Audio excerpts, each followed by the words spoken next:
আসসালামু আলাইকুম। প্রিয় দর্শক, প্রথমে আমি ভিডিওটা নিয়ে কথা বলি। সবচেয়ে ভালো হতো যদি ভিডিওটা আপনাদেরকে দেখাতে পারতাম, কিন্তু আমি দেখাতে চাই না। এমনিতেও আমি ভিডিও দেখাই না, তারপরে আমি এই ভিডিওটা তো দেখাতে চাই না। কারণ যে কারণে এই ভিডিওটা নিয়ে কথা বলবো, সেই কারণে এই ভিডিওটা আরেকবার দেখানো ঠিক হবে না। ভিডিওটাতে দুটো চরিত্র। একজন হলেন আপনাদের খুবই পরিচিত মুখ, আমাদেরও পরিচিত মুখ, আমার খুব পছন্দের একটা মুখ। আমি ব্যক্তিগতভাবে তাকে খুব পছন্দ করি। তার সরাসরি কথা বলতে পারার দক্ষতা, যোগ্যতা এবং মানে যুক্তিগ্রাহ্য কথা বলার জন্য মিস্টার হাসনাত আবদুল্লাহ। উনি ভিডিওটা একটা চরিত্র। আরেকটা চরিত্র হলো ছোট একটা বাচ্চা। এখানে দুজনের কথোপকথন। ভিডিওটা কিন্তু খুব ছোট, বেশি বড় না, মোটেই বড় না। সেখানে হাসনাত আবদুল্লাহ বলছেন মির্জা আব্বাস কেডা, এবং জবাবে শিশিরা বলছে মির্জা আব্বাস চান্দাবাজ। মির্জা আব্বাস ও বলতেছে মির্জা আব্বাস চান্দাবাজ। মির্জা আব্বাস কেডা, মির্জা আব্বাস চান্দাবাজ। এই ছিল স্লোগান ধর্মী কথাবার্তা। মানে উনি ওই বাচ্চাটা হাসনাত আবদুল্লাহ সন্তান কিনা আমি ঠিক জানি না, তবে সন্তান না হলে সন্তান তুল্য কেউ একজন হবেন। তো এইভাবে দুজনে, মানে আমরা যেরকম ছোটোবেলা আমরাও করেছি, এরকম আমরা আমাদের পিতাদের সঙ্গে এরকম করেছি যে বাবা একটা কথা বললো, আমরা সেটা জবাব দিলাম, অথবা আমার সন্তানের সঙ্গে আমি এই ধরনের আচরণ করেছি। কোনো একটা বিষয় আমরা দুজন শুয়ে শুয়ে কথা বলতাম। এরকম একটা শুয়ে শুয়ে কথা বলার জন্য মানে যেরকম পরিবেশ থাকা দরকার, ঠিক সেরকম পরিবেশেই তারা কথাগুলি বলছিলেন।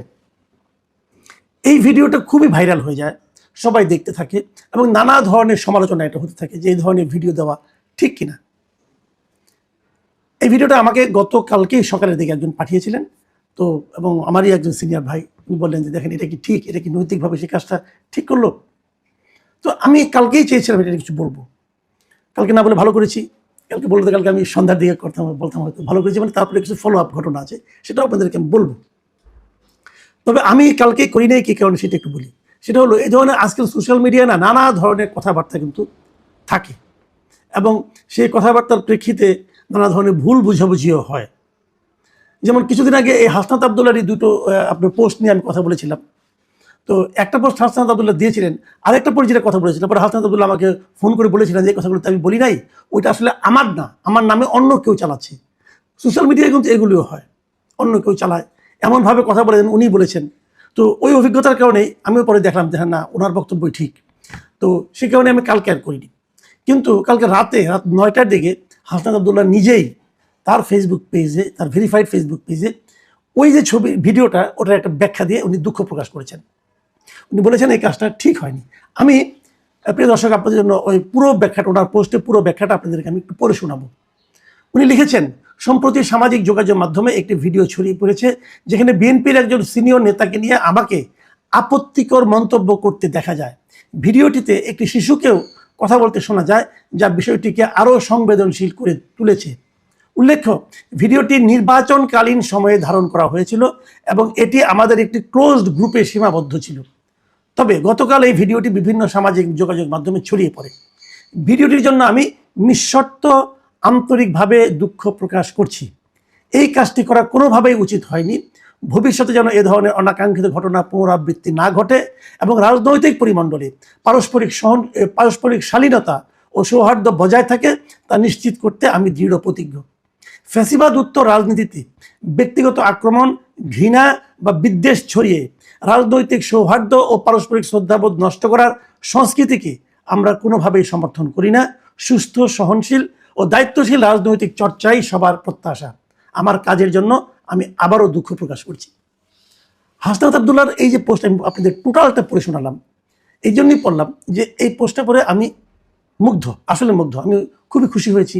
দেখেন, মানুষ মাত্রই ভুল করতে পারে।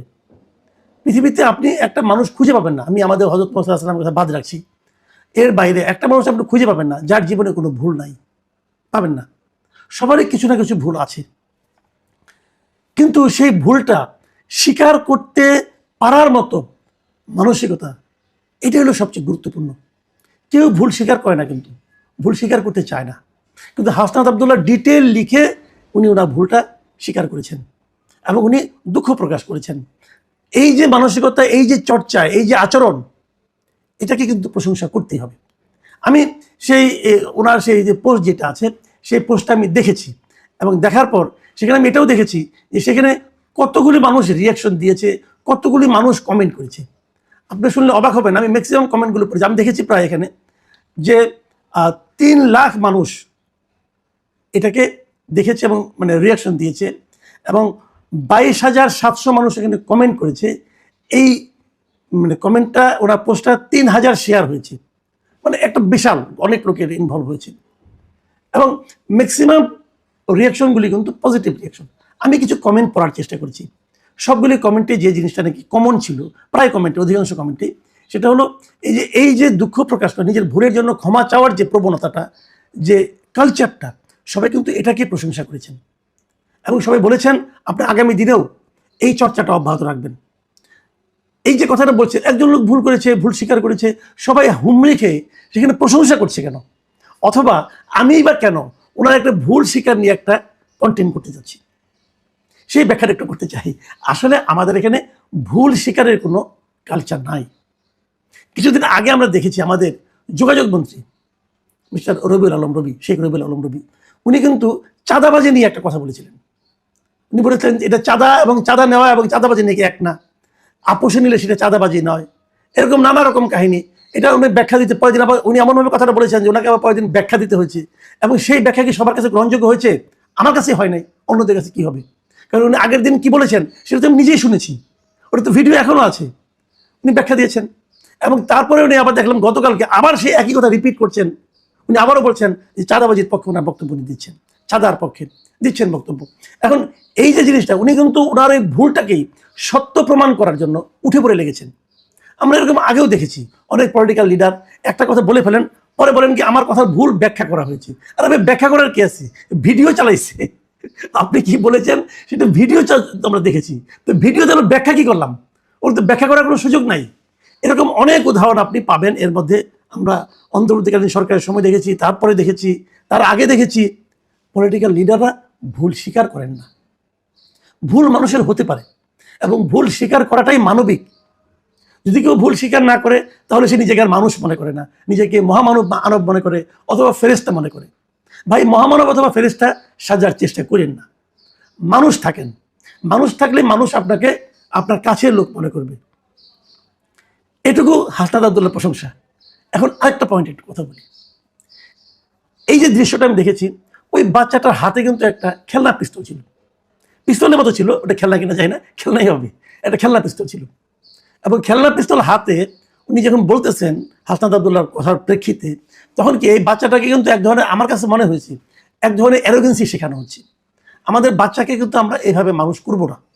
আমি যারই বাচ্চা হোক, আমি হাসনাত আব্দুল্লাহকে বলবো আপনার এটা রিয়াকশন হয়েছে, আপনি বলেছেন এটা আপনি নির্বাচনকালীন ওই টাইমটাতে আপনি এটা কাজটা করেছেন। নির্বাচন হয়ে গেছে, তাও প্রায় আজকে 3 সপ্তাহ প্রায় হয়ে গেছে। কিন্তু তো এতদিন কিন্তু পরে যখন এটা ভাইরাল হয়েছে, তখন আপনি বুঝতে পারছেন আপনি এটা ভুল করছেন। যখন আপনি সমালোচনার মুখে পড়ছেন, তখন আপনি বুঝতে পারছেন এটা ভুল করেছেন। যে বাচ্চাটাই আপনার সঙ্গে এই বাক্যালাপে অংশ নিচ্ছিল, সে বাচ্চাটা কি জানে যে কাজটা ভুল ছিল তার? সে বাচ্চাটা কিন্তু জানে না। সে বাচ্চাটা কিন্তু এই ধরনের ধারণা নিয়েই বড় হতে থাকবে। তার শিক্ষা কিন্তু এটাই হবে যে হাতে একটা পিস্তল নিয়ে বলতে হবে ও চাঁদাবাজ, ও ঘুষখোর, ও মদখোর, এগুলি বলতে থাকবে। এখন এই প্রবণতাটাকে আপনি এতদিন কেন করেন না? এতদিন আপনি ওই বাচ্চাটাকে অথবা ওই বাচ্চার মাকে অথবা এদেরকে আপনি ভুলটা, আপনি যে ভুলটা ফেসবুকে স্বীকার করলেন, সেই ভুলটাকে ওদের কাছে স্বীকার করেছেন যে বাবা এই কাজটা তোমার বলা ঠিক হয় নাই, আমরা ওনাকে চাঁদাবাজ বলবো না। এটার আবার আরেকটা ঝামেলা আছে।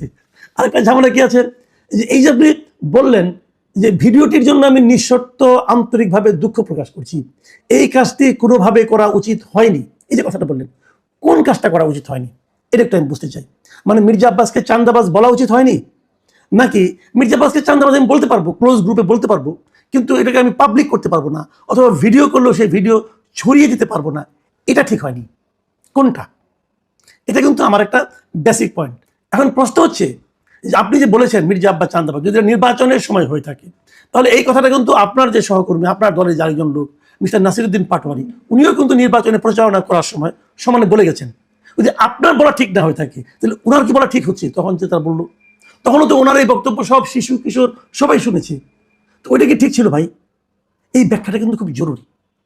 আর আরেকটা কথা, যদি উনি চাঁদাবাজ আসলেই হয়ে থাকেন, চাঁদাবাজকে তো চাঁদাবাজ বলা কোনো অন্যায় না, বলতেই পারেন আপনি। তো চাঁদাবাজির জন্য আমাদের কি করা উচিত?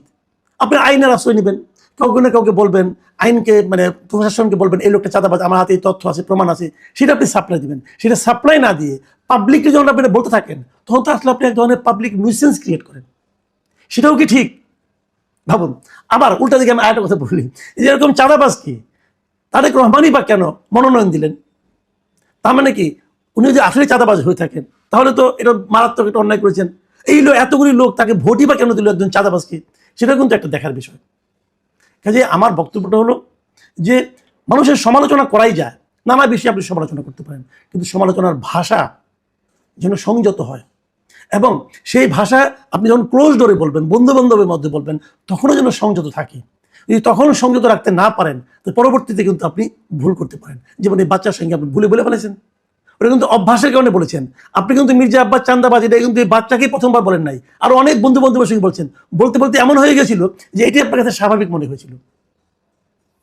যাই হোক, এই বিষয়গুলো আমার মনে হয় সবার একটু সচেতন থাকা উচিত। আমরা চাইবো কেউ চাঁদাবাজি করবেন না। যদি চাঁদাবাজি করেন, তাকে কেউ চাঁদাবাজ বলতে গেলে হাতে কিছু তথ্য প্রমাণ সহ আপনারা সংশ্লিষ্ট প্রশাসনের কাছে তথ্যগুলি দিবেন। আবার বলবেন প্রশাসন তো কিছু করবে না, ভয় পাবে, তাহলে তারেক রহমানের কাছে দেন, ওনার যে নেতা তাদের কাছে দেন, এবং তাদেরকেও বলবো যে কোনো চাঁদাবাজকে আপনারা মনোনয়ন দিন না, আমাদের নেতা বানায়েন না। সবচেয়ে বড় কথা হলো প্রত্যেককে সম্মান করতে হবে যার যার জায়গায় রেখে। প্রিয় দর্শক, মির্জা আব্বাস চাঁদাবাজ কি চাঁদাবাজ না, এটা কিন্তু একদিনের ব্যাপার না। উনি অনেক দিন ধরে রাজনীতি করেন, অনেক দিন ধরে রাজনীতি যে লোক করে সেই চাঁদাবাজ, তারপরে তারা লোকে ভোট দেয়, একটু কেমন যেন হয়ে গেল না? একটা মানুষের অনেক রকম ভুল থাকতে পারে, যেমন হাসনাত আব্দুল্লাহ আছে, হয়তো মির্জা আব্বাসেরও আছে, কিন্তু এইভাবে সুইপিং কমেন্ট, সেটাও কি ঠিক? এগুলি নিয়ে আমাদের একটু ভাবতে হবে। আপনারা ভাবুন। এখন এই পর্যন্তই।